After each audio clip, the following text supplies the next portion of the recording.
Ekonin kulitan moments during the Lavender Fields farewell.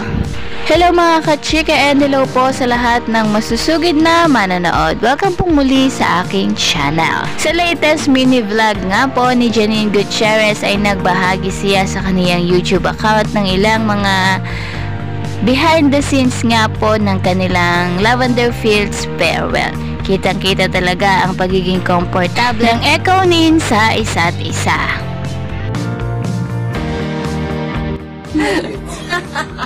Guys, naka-ready ba kayo? So, sorry, Jerry. Ipipiig ko lang sandali ng konti. Kasi, okay na ba siya? Everything positive tayo. Pakisugil lang po sa butas ng pantalon niya.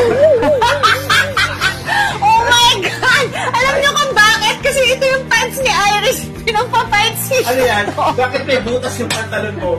Ha? Ano to? Hello, vlog? May butas po yung pantalon ni Iris, oh. Okay. Yes. Sir Jerry Corsales, mayroong tanong yung mga Janine Gutierrez? mga Instagram followers ko para sa'yo. Wow. Okay. Daming tanong.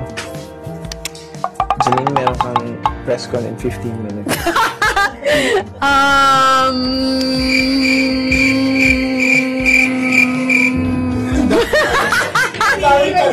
Oh my God, this is what happens when a Libra. Ito na. What's your favorite Iris and Tyrone scene? Ay? Gusto ko hindi tayo nag-aaway. Yung mga sweet. Oo, yung binuhat kita sa hagdan. Sabi na yun yung sasabihin mo eh. Bakit? Opo, yun lang din yung naisip ko. Pinilig ako din. Talaga kanili ka?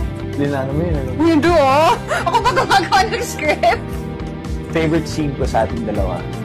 Yung nasa hill, nasa cliff tayo. Nasa overlooking tayo sa Antipolo. Babarilin ni Iris sa tower.